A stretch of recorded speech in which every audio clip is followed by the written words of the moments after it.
voudrais ce matin commencer d'abord par remercier le pasteur Baudouin ainsi que son épouse. Je voudrais remercier aussi tous les staffs, tous les leaders de cette église qui travaillent avec lui. Parce qu'il n'est pas toujours évident lorsque vous arrivez qu'un pasteur change le programme qu'il avait déjà et qu'il vous accorde la parole. Amen, amen. Quand un pasteur le fait, moi-même je suis pasteur depuis plusieurs années, quand un pasteur le fait, c'est qu'il vous fait confiance. Amen, amen. Quand un pasteur le fait, c'est qu'il croit dans le ministère que vous portez, il croit en Dieu qui peut travailler au travers de vous. Amen, amen. Je connais certains d'entre vous. Il y en a aussi que je ne connais pas. Amen, amen. Je vois les cordons. Lui, on parle beaucoup avec lui en ligne. Je vois Joe aussi, on parle avec lui en ligne. Amen, amen. Amen, amen. Je connais beaucoup. Ah, je vois le frère Homo. Amen, amen. Ah, Homo, aujourd'hui tu n'es pas en cravate, tu es à 4 épingles. Hein, lui, il est toujours chic là. Quand je vois les photos que Cordon affiche, mais sur Facebook, il est toujours tiré à 4 épingles. Amen, amen. Est-ce que j'ai menti? Non, donc lui, il est toujours. Ça m'étonne qu'aujourd'hui il soit un peu relax là. Amen, amen. Mais c'est une bonne chose. Je me sens en famille. Amen, amen. Donc vous êtes parmi l'une des grandes familles que j'ai ici aux États-Unis. Quand je suis au milieu de vous, je me sens bien, je me sens comme chez moi. Parce qu'il y a des endroits où tu pars, tu te sens toujours comme un étranger. Amen, amen. Ici, je me sens bien, je me sens comme chez moi. Alors, ce matin, je suis pasteur. Je voudrais dire d'abord au pasteur que je suis content que vous soyez ici. C'est une grande salle, c'est une belle salle. La fois passée, on était là-bas. On a échangé plusieurs fois. Même quand vous avez eu cette salle, les pasteurs m'ont envoyé des photos. On va regarder la salle qu'on a maintenant, on a déménagé. J'ai dit, oh, gloire au Seigneur. Amen, amen. Ça fait toujours plaisir quand vous avez vu quelqu'un il y a une année, il était à un certain niveau. Quand vous revoyez encore la prochaine année ou 2 ans après, vous voyez qu'il y a quelque chose de plus qui s'est ajouté à sa vie. Ça fait plaisir de voir le travail de Dieu dans la vie d'un homme. Amen, amen. Alors, je voudrais que Dieu fasse aussi un travail dans votre vie ce matin. Je voudrais ajouter une pierre au travail qui s'est fait ici. Et c'est pour ça qu'en tant que pasteur, par expérience, je sais que des fois dans nos églises, les gens aiment beaucoup la chaleur. Amen, amen. Les prédications de chaleur, ne vous en faites pas, j'en ai beaucoup. Amen, amen. Mais je sais aussi que des fois la chaleur ne produit rien. Les gens viennent seulement, ils sont tout chauds là, ils rentrent le lot, vraiment, passer loin à terre, c'était chaud. Mais puis ils rentrent, qu'est-ce qu'il a prêché? Les gens n'ont rien retenu. Amen, amen. Ou les gens ont entendu ce qui a été dit, mais ont été incapables de passer, d'intégrer cela dans leur vie et de passer à la pratique de ces choses-là. Amen. Alors, je voudrais partager avec vous certaines choses qui feront de vous aussi une église forte, une église très puissante. Amen, amen. Je ne dis pas que c'est tout, mais c'est l'une des choses que je voudrais partager avec vous qui peut faire assez que vous deveniez une église forte, vous deveniez une église puissante. Vous pouvez faire encore beaucoup de choses plus que cette salle. Amen, amen. Amen. Vous pouvez faire beaucoup de choses plus que ces micros, plus que ces baffes. Amen. Amen, amen. Vous pouvez faire encore beaucoup de choses plus que ce que vous êtes aujourd'hui. C'est possible. Et je sais que Dieu va le faire avec vous. Vous pouvez le faire communautairement et chacun de vous peut le faire individuellement. Amen, amen. C'est très important. Ce matin, je voudrais parler sur bâtir un ouvrage pour Dieu. C'est ça mon thème ce matin. Mon texte de base sera 1 Chronique, chapitre 29, du verset 1 au verset 10. 1 Chronique, chapitre 29, du verset 1 au verset 10. Je veux lire. J'espère que chacun de nous a trouvé, et je vous conseille réellement, comme les pasteurs l'ont dit, d'avoir un stylo et d'avoir un carnet de prendre notes. Si vous n'avez pas un stylo, prenez votre téléphone. Prenez note dans la partie des notes là, écrivez ce que je vais dire ce matin. Je lis à partir du verset 1 jusqu'au verset 10. Le roi David dit à toute l'assemblée: mon fils Salomon, le seul que Dieu ait choisi, est jeune et d'un âge faible. Et l'ouvrage est considérable, car ce palais n'est pas pour un homme, mais il est pour l'Éternel Dieu. J'ai mis toutes mes forces à préparer pour la maison de mon Dieu de l'or pour ce qui est de l'or, de l'argent pour ce qui est de l'argent, de l'airain pour ce qui est de l'airain, du fer pour ce qui est du fer, du bois pour ce qui est du bois, des pierres d'onyx et des pierres enchâssées, des pierres brillantes et diverses couleurs, toutes sortes de pierres précieuses et du marbre blanc en quantité. De plus, dans mon attachement pour la maison de mon Dieu, je donne à la maison de mon Dieu l'or et l'argent que je possède en propre. Outre tout ce que j'ai préparé pour la maison du sanctuaire, 3000 talents d'or, d'or d'Ophir, et 7000 talents d'argent épuré, pour en revêtir les parois des bâtiments, l'or pour ce qui est de l'or, et l'argent pour ce qui est de l'argent, et pour tous les travaux qu'exécuteront les ouvriers. Qui veut encore présenter volontairement aujourd'hui ses offrandes à l'Éternel? Les chefs des maisons paternelles, les chefs des tribus d'Israël, les chefs des milliers et des centaines, et les intendants du roi firent volontairement des offrandes. Ils donnèrent pour les services de la maison de Dieu 5000 talents d'or, 10 000 d'aric, 10 000 talents d'argent, 18 000 talents d'airain et 100 000 talents de frères. Ceux qui possédaient des pierres les livrèrent pour les trésors de la maison de l'Éternel entre les mains des Jéhiel, de Gershonites. Le peuple se réjouit de leurs offrandes volontaires, car c'était avec un cœur bien disposé qu'ils les faisaient à l'Éternel, et le roi David en eut aussi une grande joie. David bénit l'Éternel en présence de toute l'assemblée. Il dit: béni sois-tu d'éternité en éternité, Éternel Dieu de notre Père Israël. Amen. Amen, amen. Amen. C'est un peu un long texte, mais c'est un très beau texte.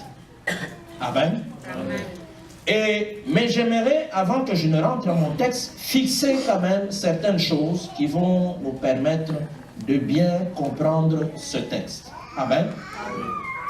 Lorsque nous regardons ce texte, nous verrons que l'acteur principal dans ce texte, c'est le roi David. C'est lui qui est l'acteur principal, bien qu'il y a d'autres personnes qui sont citées dans le texte. Et vous voyez que David ici est le roi, donc il est en position de leader. Donc il est le leader principal, bien qu'il y a d'autres leaders secondaires. Mais David est le leader principal et c'est lui qui a initié une action ici. Et l'action ici consistait à bâtir l'œuvre de Dieu ou à bâtir un temple pour le Seigneur. Amen, amen. Et vous voyez que dans la position de David en tant que leader, ce n'est pas facile de mettre ou d'amener les gens dans une action. Tu n'es pas sûr si cette action-là va réussir ou pas. Amen, amen. Mais en tant que leader, il se devait d'initier cette action parce que c'était au finish pour le bien du peuple, pour le bien d'Israël. Alors, j'aimerais ici, d'emblée, juste partager avec vous, j'aimerais juste fixer certaines choses. Quand on parle d'un leader ou du leadership, qu'est-ce qu'on veut dire réellement? Et cela est important pour moi que ça soit fixé avant que nous n'allions plus loin. Je sais que chacun de vous a déjà entendu parler d'un leader. Et qu'est-ce que le leadership? Je voudrais juste, pour ceux qui connaissent, vous rappeler juste les bases, les basiques de ce que veut dire leader ou être dans une position de leadership. Et pour ceux qui ne connaissent pas, ça pourrait être peut-être l'occasion pour eux d'apprendre certaines choses ce matin.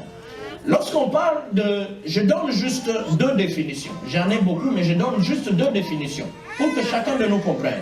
Lorsqu'on parle, par exemple, de leadership, on dit ceci: le leadership est l'activité d'influencer les gens à coopérer vers un objectif qu'ils trouvent avantageux. Le leadership est l'activité d'influencer les gens à coopérer vers un objectif qu'ils trouvent avantageux. Ça veut dire, je donne un exemple. Comme vous avez les pasteurs Baudouin, ça veut dire que, en tant qu'Église, nous savons qu'il y a un objectif général, mais de temps en temps, qui est celui de préparer les gens d'aller dans le royaume des cieux. Amen, amen. Mais, entre-temps, entre le moment où on est sauvé et le moment où on doit aller au ciel, des fois, Dieu nous met à cœur certains objectifs secondaires. Amen, amen. Qui peuvent nous permettre d'atteindre ce grand objectif qui est d'aller au ciel. Ce qui fait que, des fois, il faut avoir une salle pour que les gens viennent. Amen, amen. Qu'ils écoutent la parole de Dieu et qu'ils soient sauvés. Des fois, il faut mettre en place certains projets dans l'église. Tout ce que nous mettons en place comme projet dans l'église, le but c'est de contribuer à atteindre l'objectif principal. Amen, amen. Amen, amen. Dis au voisin, pasteur Ngayo Kamen ayo bien. Amen, amen. Est-ce que vous me comprenez? Comme ça, je suis sûr que nous sommes en train d'interagir. Amen. Donc, c'est pour ça que en tant que pasteur, des fois il y a des objectifs qui ont un temps. Par exemple, c'est un objectif que nous pouvons nous assigner et que nous pouvons accomplir. Nous disons dans une année, nous devons faire ça. Dans 2, pendant une année, toutes les énergies sont canalisées pour atteindre ces objectifs-là. C'est un objectif à court terme. Amen, amen. Donc il peut avoir un objectif à moyen terme, mais que ça soit un objectif, que ça soit l'objectif principal, que ça soit des objectifs secondaires, que ce soit des objectifs à court terme, à moyen terme, le pasteur ou le leader a toujours un travail. Le travail qu'il doit faire, c'est d'influencer tout le monde dans l'église. Est-ce que vous me comprenez? Pour que tout le monde, au lieu que les gens soient éparpillés, il doit se battre, il doit mettre son énergie, il doit faire son travail en tant que pasteur, c'est de canaliser tout le monde vers cet objectif-là que nous voulons faire. Est-ce que vous me comprenez? Et des fois, il y en a qui comprennent, il y en a qui ne comprennent pas. Naturellement, il y en a qui ont la capacité de comprendre vite, d'assimiler les biens fondés de la chose. Il y en a qui traînent les pieds. Et je connais dans nos églises, il y en a, avant même de s'engager, ils posent beaucoup de questions. Il y en a qui critiquent même. Il y en a même qui disent, est-ce que c'est nécessaire qu'on le fasse maintenant? Amen, amen. Il y en a qui s'appellent au téléphone, il y en a qui se réunissent même dans leur maison pour bien analyser tous les contours, les tenants et les aboutissants de ce que le pasteur a annoncé. Est-ce que vous me comprenez? Et c'est tout à fait normal. Est-ce que vous me comprenez? C'est tout à fait normal. Vous savez pourquoi? Parce que quand Dieu, lui, il parle à son serviteur, ou quand il veut faire quelque chose, des fois il vient parler aux responsables, aux leaders. Est-ce que vous me comprenez? Ça veut dire que même lui, et Dieu parle tantôt d'une manière, tantôt d'une autre. De temps en temps, tu peux entendre une voix, tu peux avoir un rêve, de temps en temps, à certains moments, ça peut être un fardeau que tu sens que Dieu dépose dans ton cœur. Et il y a certains fardeaux qui te font manquer même le sommeil. Amen, amen. Ça veut dire que tant que vous ne vous êtes pas engagé pour faire la chose, même le sommeil vous manque. Ça veut dire que les leaders principaux, celui à qui Dieu a parlé, est souvent en avance. Est-ce que vous me comprenez? Par le fait que Dieu lui a parlé avant vous, et il a pris lui-même le temps de comprendre d'abord ce que Dieu lui a dit, de chercher à comprendre comment ça peut se faire. Est-ce que vous me comprenez? Il lui-même a pris le temps d'assimiler, de ce qui fait que quand il vient vous parler, vous, c'est à ce moment-là que vous apprenez la chose. Et les gens, souvent dans l'église ou dans une assemblée ou une organisation, ont besoin du temps pour assimiler, comprendre. C'est pour ça qu'il y en aura toujours, pasteur, qui ont naturellement une compréhension très lente des choses.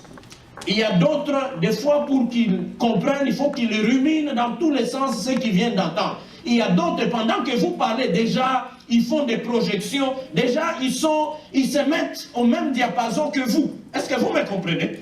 C'est tout à fait, c'est pour ça que le travail du pasteur ou du leader consiste à amener tout le monde, à influencer tout le monde pour que tout le monde regarde dans une même direction. Parce qu'en tant que groupe, en tant qu'église, si vous ne regardez pas dans une même direction, vous allez échouer. Est-ce que vous me comprenez? Est-ce que vous me comprenez? Vous vous souvenez, dans la tour de Babel, Dieu lui-même dit, ces gens ici, quand maintenant ils se sont réunis et qu'ils parlent le même langage, en tout cas leur projet là risque de réussir. Est-ce que vous me comprenez? Ça c'est le ciel qui le dit. Donc Dieu lui-même est conscient que quand les gens se mettent ensemble, que ce soit pour le bien ou pour le mal, ils ont même 90% de chances de réussir ce projet-là. Que ce soit dans le bien, que ce soit dans le mal. C'est pour ça qu'ailleurs, il y a des slogans qui disent « L'union fait la force ». Est-ce que vous me comprenez?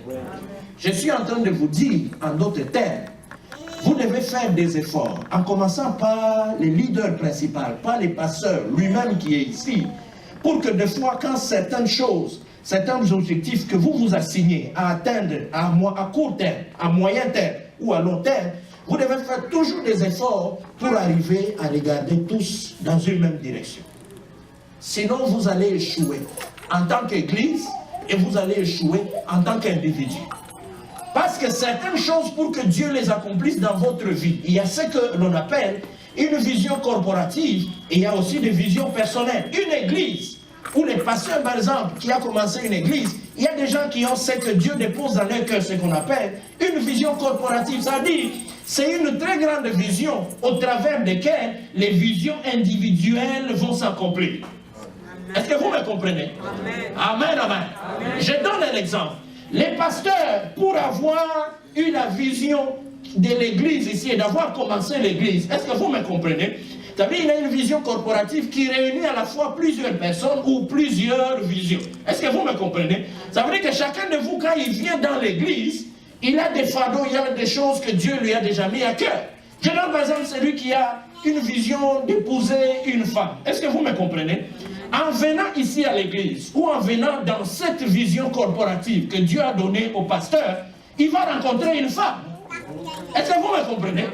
Amen, amen. Donc si tu n'étais pas venu ici, et si tu n'as pas été un bon frère, tu vois que même ta vision risque de ne pas s'accomplir.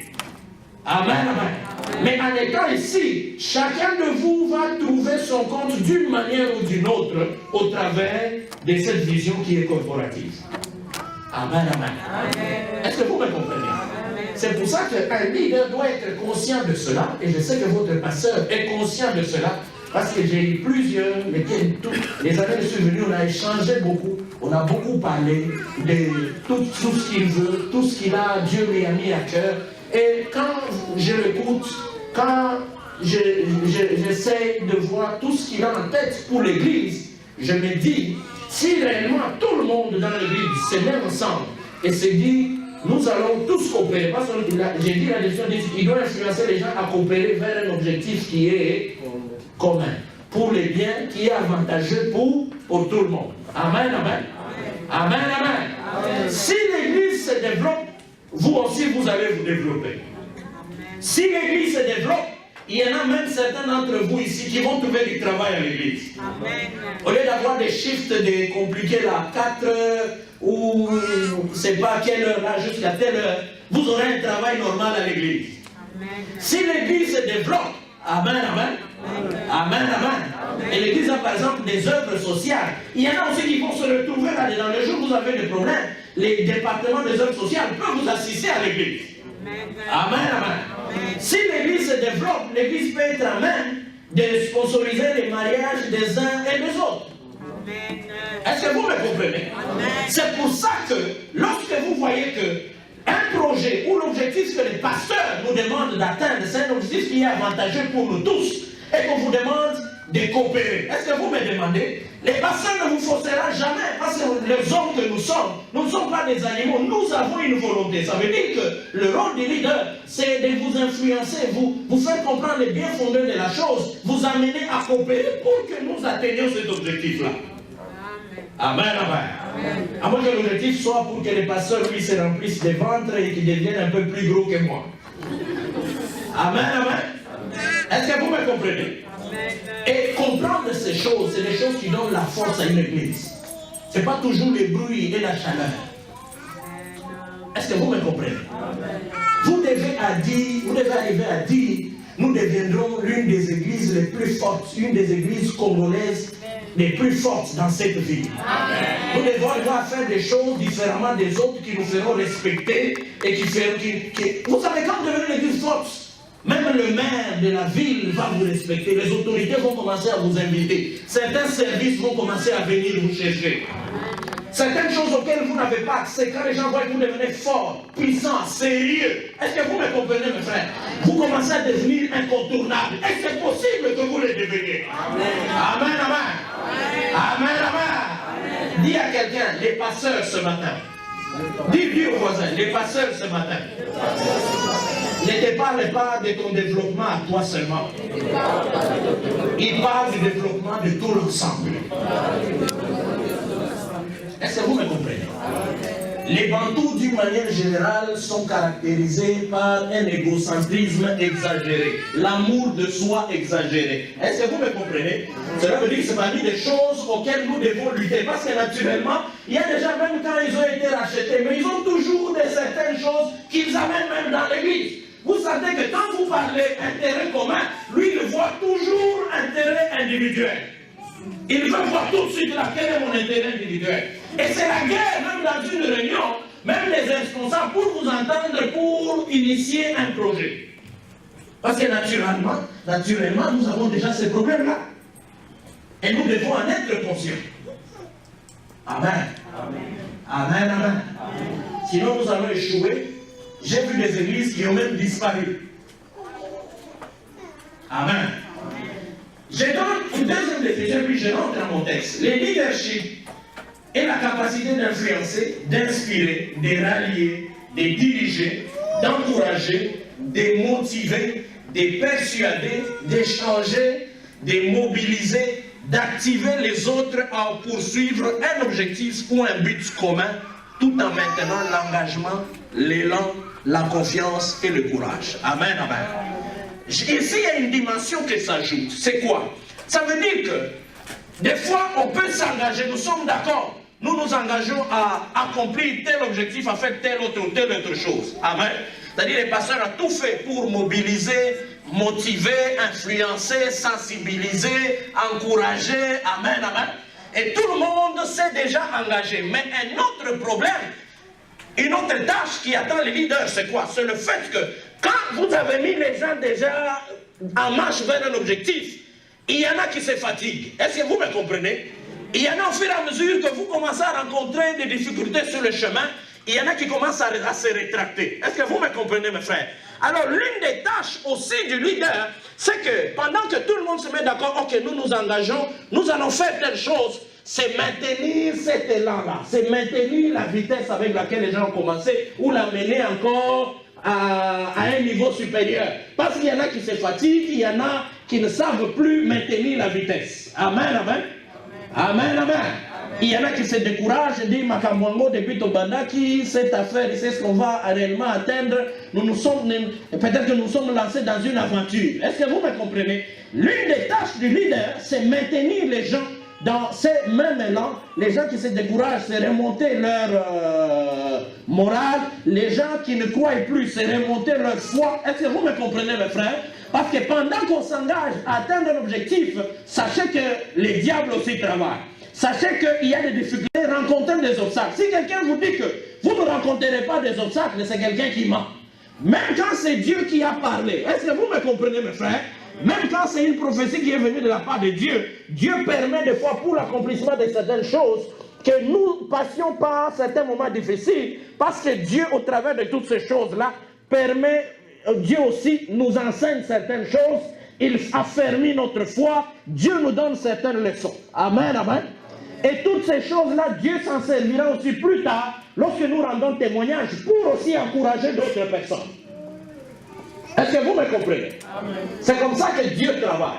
Et ça, c'est une tâche très difficile pour un leader. Parce que, vous savez, je vous donne un exemple. Vous tous, quand vous allez travailler dans les compagnies, quand vous y allez, vous signez toujours un contrat. Amen, amen. Et quand vous arrivez dans la compagnie, vous allez trouver que la compagnie a certains objectifs à court terme, à moyen terme et à long terme. Amen. Et on vous dit chaque jour, vous devez, par exemple, emballer autant de choses. Est-ce que vous comprenez, mes frères? Si vous ne les atteignez pas, on risque même de vous chasser au travail. Mais vous savez que vous devez tout faire pour les atteindre parce qu'on va compter, on va voir votre productivité. Amen, amen. Vous savez ce que dans les compagnies, pourquoi est-ce que les gens le font comme ça là au pays, se réveillent à 4 heures, se réveillent à 6 heures? C'est tout simplement parce que d'abord, tu as signé un contrat, et puis deux, tu sais qu'on va te payer. Mais le problème dans l'église, c'est quoi? C'est que les gens, à l'église, lorsque les gens viennent, ils ne signent pas un contrat. Est-ce que vous me comprenez? À l'église, les gens ne signent pas un contrat, et puis à l'église, nous ne sommes pas, nous n'allons pas, il n'y a pas la contrainte, il n'y a pas de fois un salaire, il n'y a pas de salaire. Des fois, les gens travaillent, ils viennent seulement comme ça. Ce qui fait que, parce que vous pouvez avoir quelqu'un, vous convoquez une réunion, il peut ou ne pas venir. Est-ce que vous allez les chasser de l'église pour ça? Vous n'allez pas les chasser de l'église pour ça. Est-ce que vous me comprenez? Amen, amen. Donc, ça fait que quand il y a d'autres, vous êtes mobilisés pour poursuivre une activité, et puis au milieu du trajet, il peut même vous abandonner sans explication. Tout simplement parce qu'il n'y a pas l'aspect contraint. À l'église, la seule contrainte que nous avons, c'est la conscience que nous avons de Dieu que nous servons. Est-ce que vous me comprenez? Amen. Et des fois, la confiance que nous avons aussi dans notre leader, dans notre responsable, c'est lui qui nous dirige. Nous croyons qu'il ne nous dirige pas vers un trou, il ne nous dirige pas dans une mauvaise direction. C'est un homme sérieux, c'est un homme qui nous conduit, c'est un homme qui craint le Seigneur. C'est pour ça que le leader lui-même doit inspirer confiance. Amen. Amen, amen. Le leader lui-même doit faire quoi? Il doit inspirer confiance. Les gens doivent dire non seulement un homme de Dieu, il craint le Seigneur.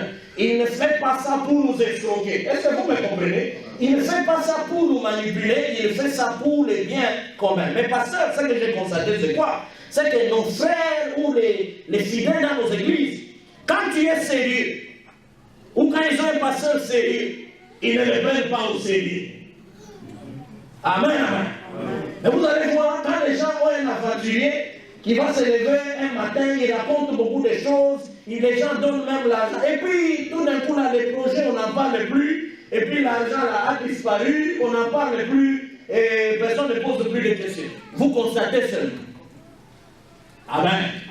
Amen, amen. Mais quand vous avez un pasteur, vous avez l'occasion d'avoir un pasteur qui est sérieux, vous avez un pasteur qui craint le Seigneur, mes chers frères et sœurs, mettez-vous tout autour de lui et engagez-vous à réaliser certaines choses que Dieu lui met à cœur pour l'avantage de toute la communauté.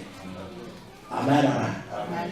Et ici, dans ce cas, je rentre dans mon texte, nous avons un leader en qui nous sentons que, en commençant par ses collaborateurs, amen, amen, ainsi que tout le peuple, lui faisait confiance. Est-ce que vous me comprenez? Il lui faisait confiance. C'est ainsi que David a constaté que ça faisait plusieurs années que Israël était devenu stable. Israël n'était plus nomade. Amen, amen. Israël était devenu stable, mais l'attente, mais le truc, l'arche était dans une tente. Il n'y avait aucun temple, alors que tous les dieux qui étaient aux alentours, les dieux des Philistins, les dieux des Égyptiens, tous ces dieux-là vivaient dans un temple. Ces hommes et ces femmes, ou leurs ennemis, leurs voisins, avaient honoré leur Dieu. Est-ce que vous me comprenez? Ils avaient bâti des grands temples à l'honneur de leur Dieu. David a dit non, ce n'est pas normal. Moi-même, j'habite dans un palais. Lui-même avait déjà bâti son palais. Il a dit ce n'est pas normal. Et puis ce n'est pas normal que notre Dieu continue à vivre ou à résider dans une tente. Il faut que nous puissions lui bâtir un grand temple digne de son nom-là. Est-ce que vous comprenez? Pour David, c'était un projet pour honorer le Seigneur. Et lorsqu'il avait eu ça à cœur, Dieu lui avait envoyé même le prophète Nathan. Il dit, non, ce que David a à cœur de faire, c'est une très bonne chose pour m'honorer, mais ce n'est pas lui qui le fera, ça sera Salomon. Est-ce que vous me comprenez? Mais il lui a dit, à cause seulement de de ce projet, de cette pensée, il ne manquera jamais de successeurs sur son dos, et Dieu ajoute jusque dans l'éternité. C'est ainsi que même Christ est de la descendance de David. C'est pour que cette promesse-là que Dieu a faite à David, parce qu'il avait eu tout simplement la pensée d'initier un projet qui allait honorer le Seigneur, Dieu a été touché par cette pensée de David, cette initiative de David. Dieu a fait cette promesse-là. Et la promesse s'accomplira parce que Christ est de la descendance de David et Christ sera roi jusque dans l'éternité. Est-ce que vous me comprenez, mes frères? Amen, amen. Amen, amen. Maintenant, écoutez-moi, mes frères. Lorsqu'on veut bâtir une œuvre ou un ouvrage pour Dieu, cela nécessite plusieurs choses. Et ce matin, je voudrais partager avec vous ce que nécessite un ouvrage ou bâtir un ouvrage pour Dieu. Ce matin, j'ai retenu 5 choses qui nécessitent un ouvrage que l'on bâtit pour Dieu. Amen, amen. La première des choses, c'est que lorsque l'on veut bâtir ou on veut faire quelque chose pour Dieu, il est très important que nous puissions réformer notre mentalité. Amen. Bâtir un ouvrage pour Dieu nécessite une réforme de notre pensée, nécessite une réforme de notre mentalité. Amen, amen.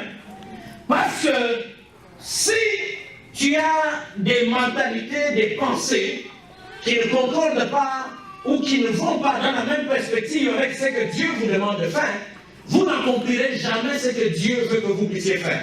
Amen, amen. Vous verrez que David a rappelé au peuple, au verset 1, David a rappelé au peuple que l'ouvrage qu'ils allaient bâtir n'était pas pour lui, mais c'était pour Dieu. Est-ce que vous me comprenez? David, pourquoi est-ce que David dit cela? Il dit ceci: l'ouvrage est considérable, car ce palais n'est pas pour un homme, mais il est pour l'Éternel. Amen. David a tenu à souligner cela pour que le peuple enlève de sa tête que ces palais qu'ils vont bâtir, c'était un palais pour David.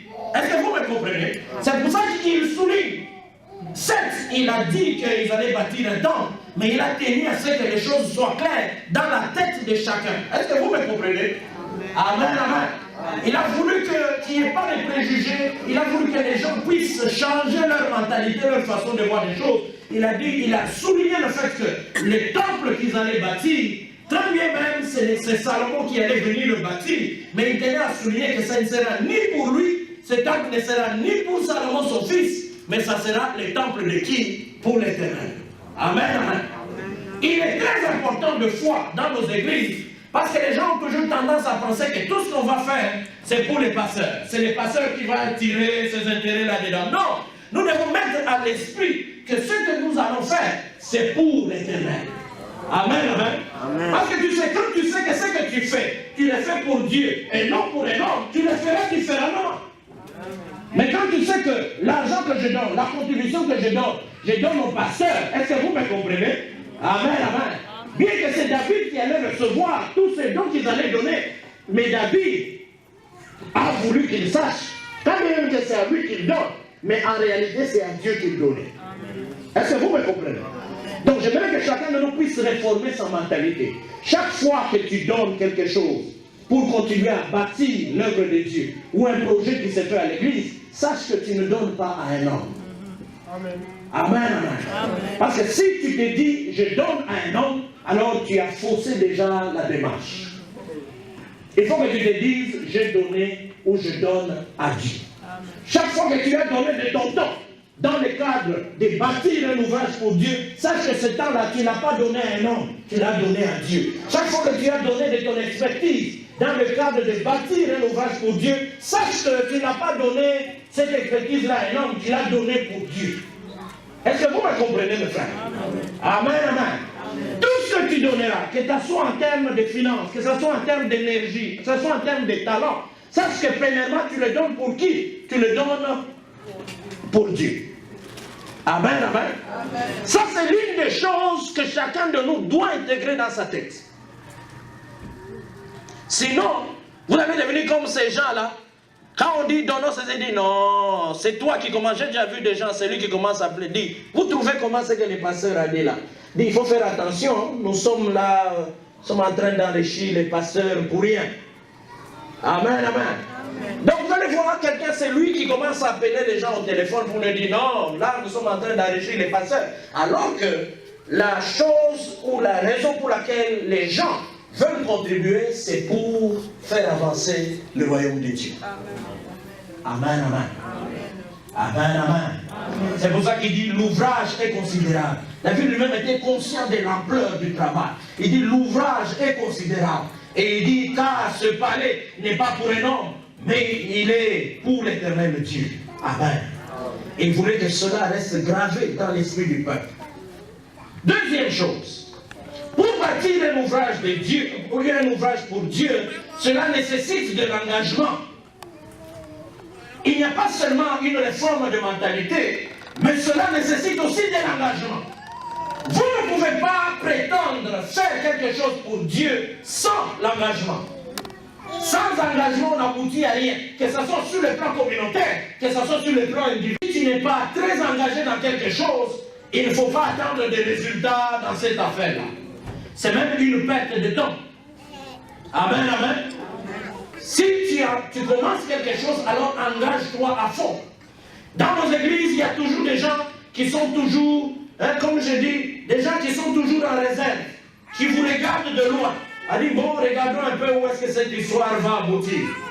Quand les autres font, viennent lui parler, elle dit, bon, nous vous regardons, nous vous assistons. Il y en a d'autres qui vous disent, bon frère, allez-y d'abord, commencez d'abord, nous viendrons après. Non, mes frères, David, c'est ça qu'il ne voulait pas. Il ne voulait pas qu'il y ait un groupe de gens qui s'engagent, ou que ce soit lui-même qui s'engage. Parce que des fois, vous trouvez dans certaines choses, quand c'est le pasteur qui a initié, quand même c'est venu de la part de Dieu, les gens disent, bon, nous regardons d'abord des pasteurs avec son histoire. Donc c'est devenu l'histoire du pasteur. Ou s'il a le cordon avec qui ils l'ont annoncé, il dit c'est l'histoire du pasteur et du cordon.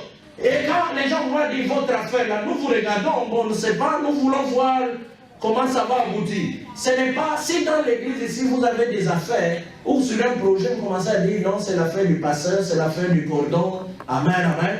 C'est l'affaire des choristes, c'est l'affaire de ceci, vous allez échouer brillamment. Vous allez faire une grande distinction en échouant. Amen, amen. Amen, amen. Est-ce que vous me comprenez? Vous devez tous travailler, chacun individuellement, sur son degré d'engagement. Il y en a qui ont fait 5 ans, il y en a qui ont déjà 5 ans à l'église. Il y en a qui ont 2 ans, il y en a qui ont qui années. Si on vous demande d'évaluer votre degré d'engagement dans l'église ici, quelle est la cote que vous allez vous donner sur 10? Est-ce que vous avez 4 sur 10? Votre degré d'engagement c'est 5 sur 10, c'est 6 sur 10, c'est 7 sur 10. Ça c'est des choses que vous devez vous poser régulièrement. Parce que vous êtes membre de l'église. Amen, amen. Vous n'êtes pas visiteur à l'église. Il y en a, même malgré qu'il est là, ça fait 5 ans, mais il est encore spectateur. Amen, amen. Il considère qu'il y en a, lorsqu'on parle du loyer de l'église, on parle des billes de l'église, il considère que c'est le cordon, c'est papa Didier, Jacques. Papa Didier, c'est qui? Il est où? Il n'est pas là. Amen, amen. Amen, amen. Donc il considère que c'est papa Jacques, c'est papa Cordon, c'est Joe. Lui-même déjà, quand on parle de ça, lui-même, il est au fond, il est assis quelque part, il regarde moi, il a Cordon, Joe, Nani, Edison, il dit, amen, amen. Est-ce que vous me comprenez? Mon frère, ce n'est pas un hasard que tu sois ici. Est-ce que vous me comprenez? Si ton offrande, si ta dîme, si ta contribution, si ton effort, est-ce que vous me comprenez? Si ton expertise contribuera à faire avancer l'œuvre, l'ouvrage que Dieu est en train de bâtir en ces lieux, engage-toi, mon frère. Est-ce que vous me comprenez? Amen, amen. Des fois, nous nous réservons pour rien, alors que Dieu qui nous a mis ici attend de nous quelque chose. Écoutez-moi mes frères, je vous ai dit qu'il y a des visions corporatives, que tu le veuilles ou non, il y a certaines choses dans ta vie n'arriveront pas. Amen, amen. Si l'église ici aussi ne s'est pas réalisée, on n'a pas atteint un certain niveau. Au moins, des fois, les degrés d'engagement des gens peuvent retarder l'accomplissement de certaines choses. Est-ce que vous comprenez? Parce qu'il y a certaines personnes pour qui se retrouvent dans certaines choses, dans ce qui se fait ici, il faut que l'Église atteigne aussi un certain niveau. Tant que l'Église n'aura pas atteint un certain niveau, peut-être qu'il y aura certaines personnes qui vont se retrouver. Mais pour que tout le monde, des fois, se retrouve, des fois, il faut que l'Église atteigne un certain niveau. Est-ce que vous me comprenez? Et Dieu, des fois, travaille au travers de nous. Dieu vient travailler au travers de chacun pour que nous puissions atteindre un certain niveau. Est-ce que vous me comprenez? Dieu ne vous a pas envoyé ici aux États-Unis tout simplement pour que vous puissiez travailler, vous puissiez avoir de l'argent, que vous puissiez envoyer aux membres de famille, que vous puissiez manger, acheter les habits, amen, amen, acheter les voitures et puis envoyer des photos aux gens. Amen, amen. C'est pas pour ça que Dieu vous a envoyé ici. Surtout que Facebook aide aux gens vraiment à faire la culture de l'apparence qui est propre à nous Congolais. Amen, amen. Amen, amen. Facebook, on dirait, en train d'aider les gens vraiment, à la photo, à Zolia, à Zosa. Non, c'est pas pour ça que Dieu vous a envoyé ici. Est-ce que vous me comprenez? Vous pouvez devenir une église puissante comme des églises, comme des communautés des Maliens, des Somaliens et des Éthiopiens. Amen, amen. Vous là, si vous devenez une église puissante, vous pouvez même envoyer des habits, vous pouvez envoyer des chaussures, vous pouvez sponsoriser même les gens au Congo. Est-ce que vous me comprenez? Même ici, vous pouvez commencer à vous occuper, même ici, à Los Angeles, j'ai vu qu'il y a un quartier où vous trouvez des sans-abri, même des blancs, des sans-abri. Il y en a beaucoup. Même ici, Dieu peut vous mettre à cœur des projets comme ça, que vous puissiez commencer à vous en occuper. Est-ce que vous me comprenez? C'est pour ça que je parle, il faut réformer notre mentalité, notre pensée, notre manière de faire l'église. Amen, amen.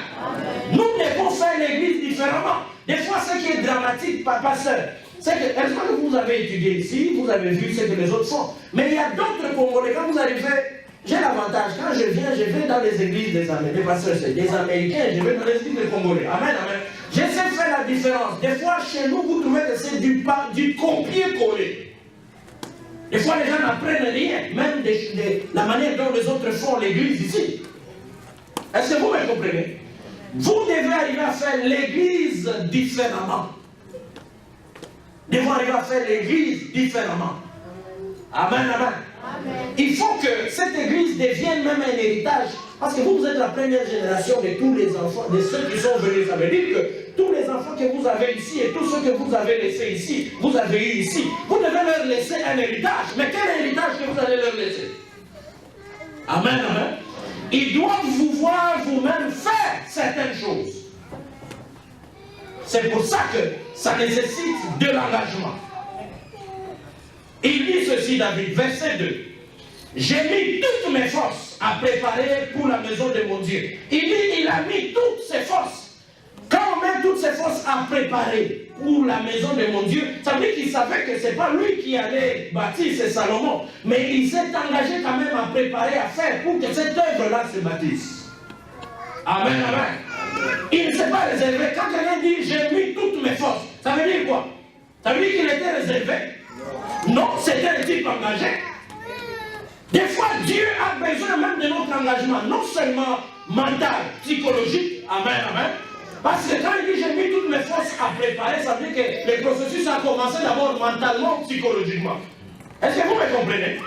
Ça veut dire qu'à partir du moment où il a eu la pensée de faire cet ouvrage-là, ça veut dire que même chaque jour, chaque nuit, des fois il n'avait plus sommeil, il est en train de penser comment on va le faire, qu'est-ce qu'il faut que je prépare. Mais il y a des gens, quand on parle de quelque chose à l'église, dès qu'il a quitté la porte de l'église, c'est terminé. Tout ce qu'on a dit là est resté ici à l'église. Dès qu'il est dans sa voiture, c'est terminé. Il commence à penser Job, l'habit que j'avais vu là-bas, mon oncle, ma mère, ceci, cela, ceci, cela. Amen, amen. Un homme qui est engagé, c'est un homme qui rumine à tout moment ce qu'il y a dans son cœur, ce qu'il a entendu. L'engagement commence d'abord sur le plan psychologique, sur le plan mental. Est-ce que vous me comprenez? Amen, amen. Hein, c'est comme un homme qui vient d'aimer une femme. Amen, amen. La fiancée là, ça va mouké. Makalisi ça va na WhatsApp qui. Amen, amen. Mouké, SMS qui. Amen, amen. Mouké, appelle avec chérie, tu es où? Amen, amen. C'est tout ça, à peine tu es sorti à court, il court vite avant même de rentrer chez lui, à outil job, on va la moua qui est dans le amen, amen. Donc, on peut dire engagement, ils arrivent mental, physiquement, et ça peut se manifester par le fait que, attention à ça, les mines à qui amen, amen. N'est-ce pas, Dieu? Amen, amen. Je n'ai rien dit. Amen, amen. Amen, amen. Je n'ai rien dit. Amen, amen. Est-ce que vous comprenez?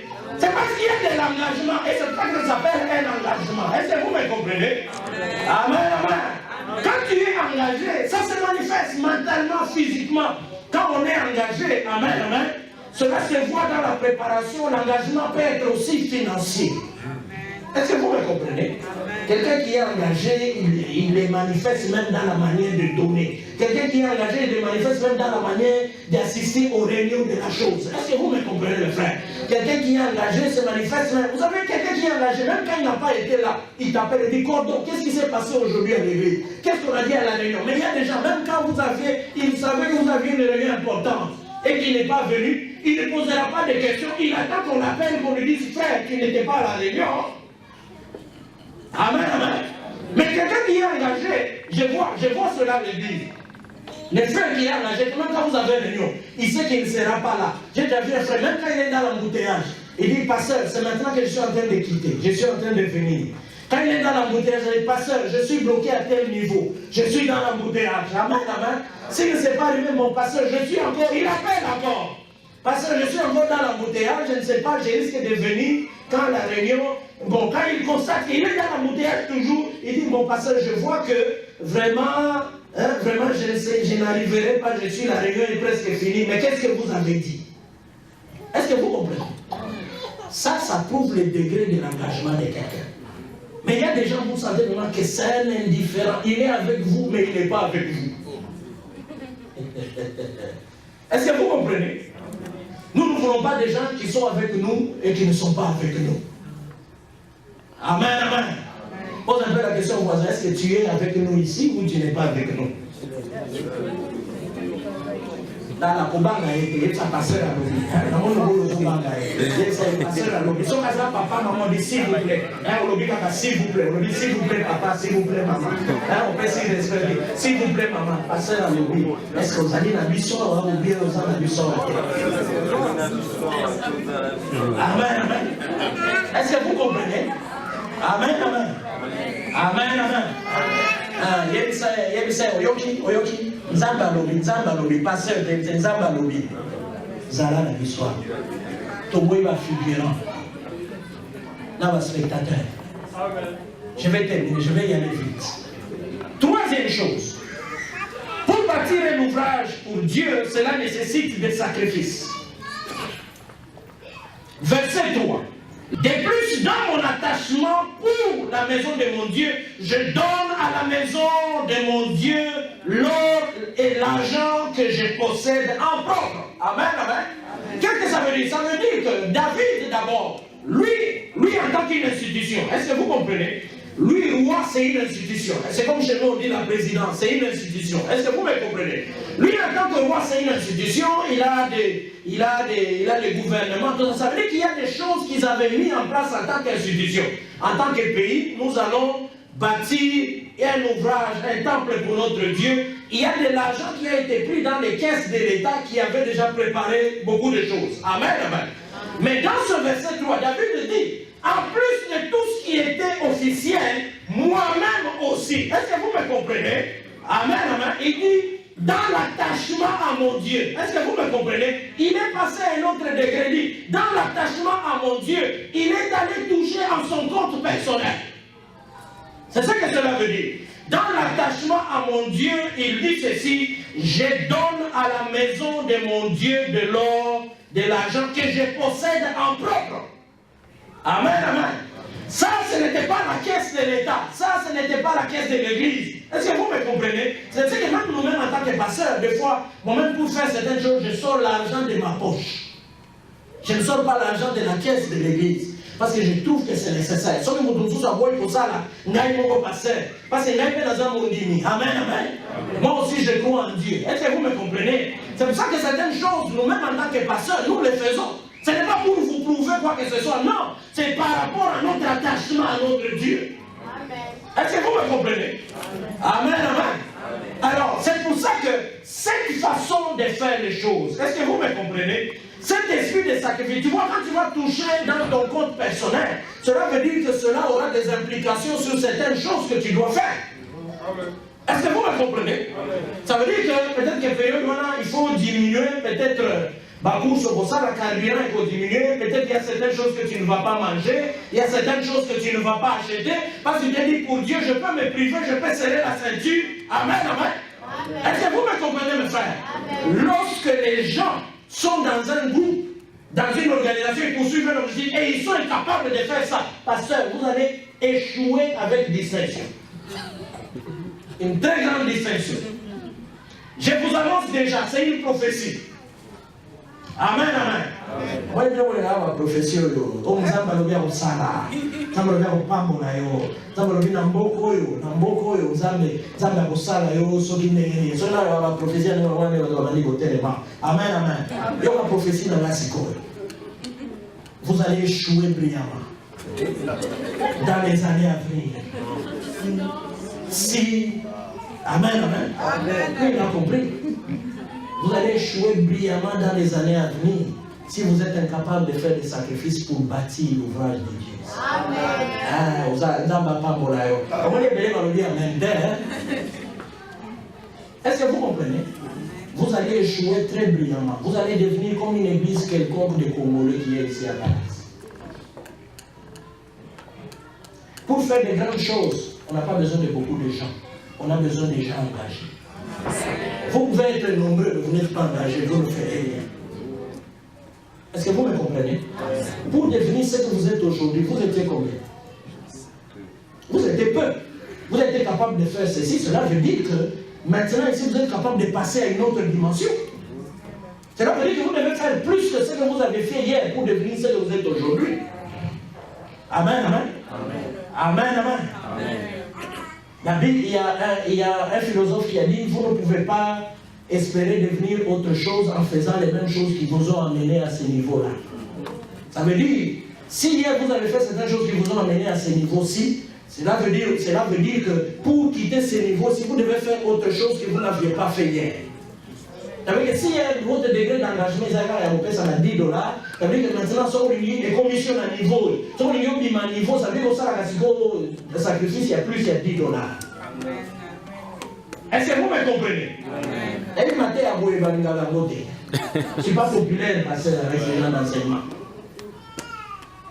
Tu as un matin, on dit pour délivrance, à esprit de mari de nuit.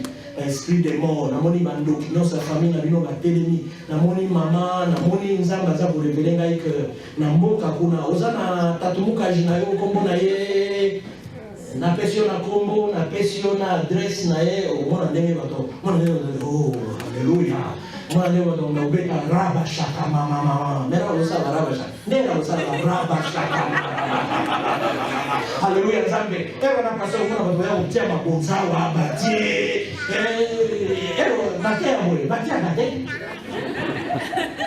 les matés, ils ont changé de vie là-bas. Ils ont changé de vie, la vie à génération.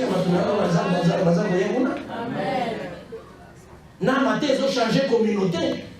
Ils ont changé de yomoko. Ils ont changé égocentrisme. Amen, amen. Amen, amen. Est-ce que vous me comprenez? Oh, là, maintenant, il faut même la révolution dans la vie. Il faut échanger. Est-ce que vous me comprenez? Il faut révolution et ça, les mains. Ceux qui ont dit qu'ils sont passés, il faut la monter dans la salle de tous. Amen. Degré d'engagement là-bas. Mais on a dit que ça, comme un moukebo. Votre degré d'engagement peut même retourner à bateau. Et nous connaissons les gens de l'église à bateau. Il y a ça le matin, l'église n'a pas matin, l'église n'a pas matin, toujours ça la bonne. Soit toujours ça la bonne. Soit dans le job, c'est si bas à peine. Mais quand on a l'église, la bonne, ça tombe qui est là. Place, c'est pour ça là. On me regarde ça, les ressources. Amen, amen. Votre degré d'engagement peut accélérer même votre développement. Amen. Amen. Amen, amen. C'est ce que David dit. De plus, dans mon attachement pour la maison de mon Dieu, je donne à la maison de l'homme de l'argent que je possède en propre. Quatrième chose, je vais aller rapidement parce qu'il faut que je termine. Bâtir un ouvrage pour Dieu nécessite l'engagement de tous les leaders. Pas seulement le sacrifice, ça nécessite l'engagement de tous les leaders. Amen. Pourquoi je dis cela? Regardez, David n'a pas demandé d'abord au peuple de s'engager, il a demandé, les gens qui se sont engagés les premiers, c'est tous les gens qui dirigeaient avec lui, tous les gens qui étaient responsables, chefs des tribus, chefs de ceci, c'est eux qui ont donné l'exemple. Amen, amen. C'est-à-dire que le verset 6 dit ceci, les chefs des maisons paternelles, les chefs des tribus d'Israël, les chefs des milliers, les chefs des centaines, les intendants du roi firent volontairement des offrandes. On ne les a pas forcés. Il a même dit non, pour ça, non, Amen, amen. Mais dans nos églises, des fois, tu vas voir, c'est parmi les leaders, pasteurs, c'est parmi vos collaborateurs qu'il y a des gens qui vont décourager les autres, qui vont briller par un manque d'exemple. Même quand on dit donner la dîme, c'est eux le premier qui ne donne pas. Quand on dit qu'il faut donner les offrandes, c'est eux le premier qui ne donne pas. Souvent, ce sont les serviteurs. Amen, amen.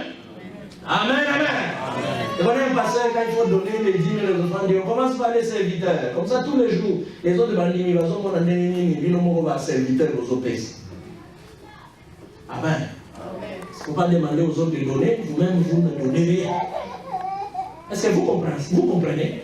Ici, c'est tous les leaders, les responsables, les chefs. Parce que le leadership dans une structure s'exerce à différents niveaux. Au niveau du pasteur, au niveau des responsables de ceci, au niveau des chefs de département, au niveau des cellules, au niveau de ceci, jusqu'au niveau de la famille, parce que le père est le chef ou le leader de sa famille.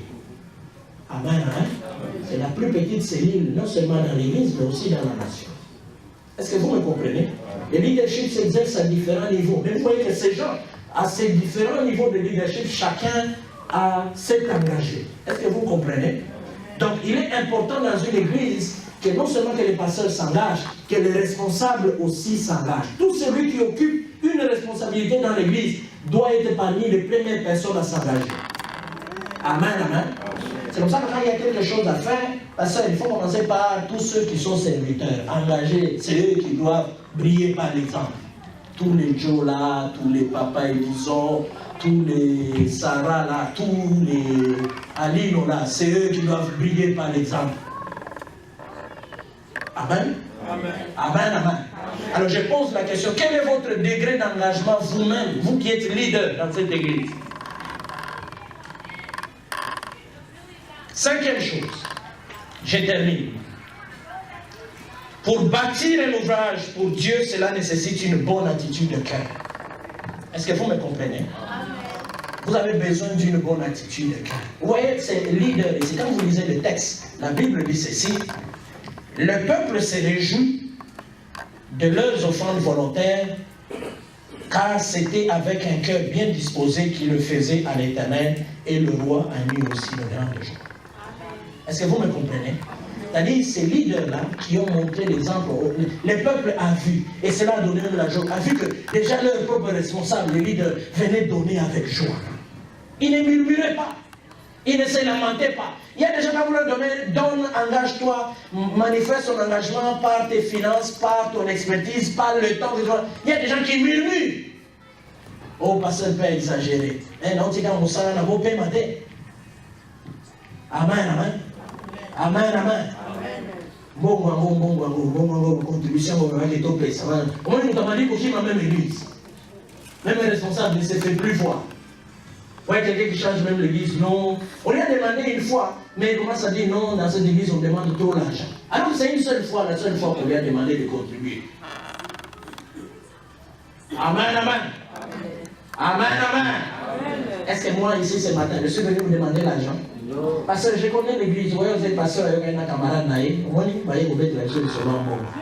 Est-ce que moi, là, je suis venu vous demander l'argent? Je suis en train de vous mobiliser en tant que leader pour comprendre la nécessité de vous mettre ensemble, de réunir certaines choses pour que l'eau pour les salawa et comment on va se développer.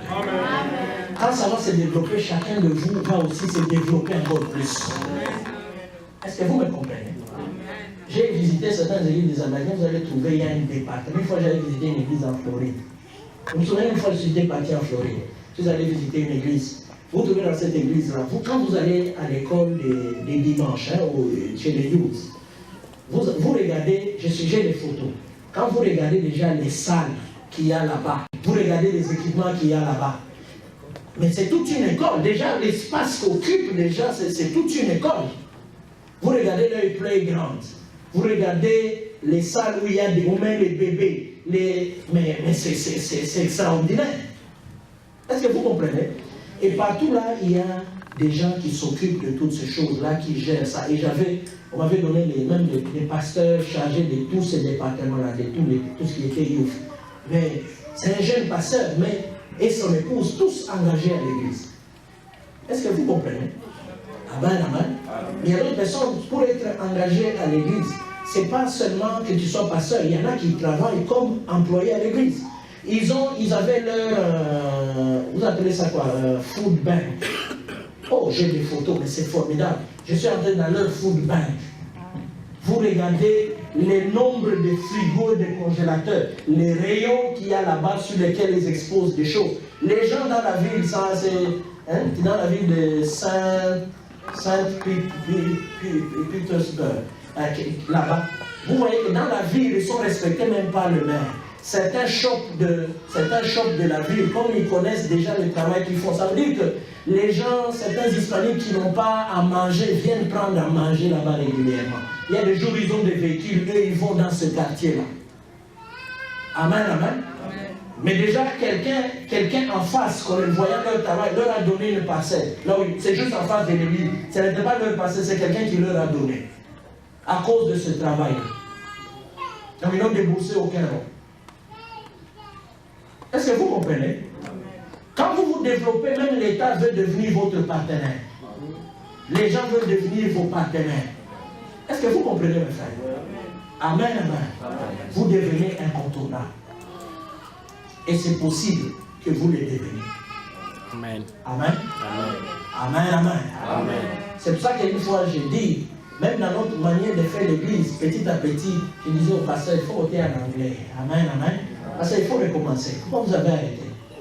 Il faut recommencer encore. Il faut que les frères interprètent. Il faut que les choristes, nous chantons les cantiques de chez nous, nous introduisons petit à petit, même les cantiques en anglais. Quand tous les enfants qui sont à l'école de dimanche vont grandir d'une certaine manière, la chorale, comme ils étudient ici, la chorale deviendra totalement anglophone. Est-ce que vous me comprenez? C'est pour ça que dès maintenant, même à l'école de dimanche, il faut initier ces enfants-là. Faites une chorale, encadrez-le, pour que petit à petit la relève commence à se faire entre votre génération et leur génération, où l'église deviendra totalement anglophone, et ça sera une très bonne intégration. Est-ce que vous me comprenez? On est au salaire leader, nasi na mini bino déjà, na bane zakoya. Amen, amen. Amen, amen. Amen. Tu vois, makambo na lobi eza mabe? Eza mabe? Omoni pasteur, na soki na ngaya, na laissé na ici pasteur que na ozonga mokolo mususu peut-être on aura beaucoup de temps. Amen, amen. Pour échanger surtout avec tous les leaders. Mais ce que je vous dis ici, amen, amen. En plus, c'est des animateurs. J'ai besoin des gens qui vont s'engager ici à donner chaque fois à l'église, au-delà de leurs dîmes, au-delà de leurs offrandes, aux yeux engagements au prix s'appelle comme ça. Est-ce qu'il y a des gens qui sont prêts à faire ça ce matin? On est beaucoup mis silencieux. Amen, amen. Est-ce que vous me comprenez? Des fois, pour faire l'œuvre de Dieu, on a besoin de tout ça. Les gens qui peuvent dire non, moi j'ai compris cette parole-là. Moi, c'est ça la différence entre nous et les blancs. C'est que par contre, aux femmes, on a calme, quand on regarde qui s'engage, tu n'as même pas besoin. On est là, on va dire au téléman, on va dire qu'on a la pasteur, dans le bureau, on va dire qu'on bengaye, on va dire qu'on chaque mois, on va dire qu'on signe un chèque, on va dire une contribution spéciale. Mais on va sauver tout le bien. Moi, nous avons un déficit et ça, on a un budget là.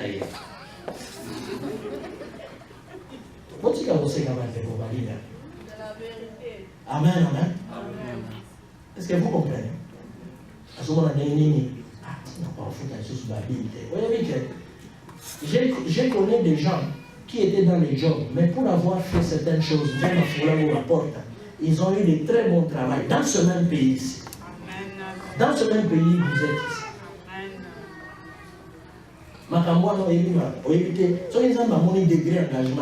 C'est tout ça qui provoque aussi l'ouverture à la porte de Jésus. Amen. Amen. Amen. Je n'ai pas besoin de faire seulement du spectacle ici. Il y a un problème, il y a un souci en tant que pasteur. C'est que chacun de vous intègre ça et que changement se produit dans votre degré d'engagement par rapport à l'ouvrage de Dieu qui est en train de se bâtir. Amen. Il faut que nous ayons un pasteur dans le pasteur, matin, attends mon toumoko, un engagement au sein des choses différemment. J'ai besoin même d'une seule personne. Si cette personne c'est toi, alors que le nom du Seigneur soit béni. Amen. Est-ce que vous me comprenez?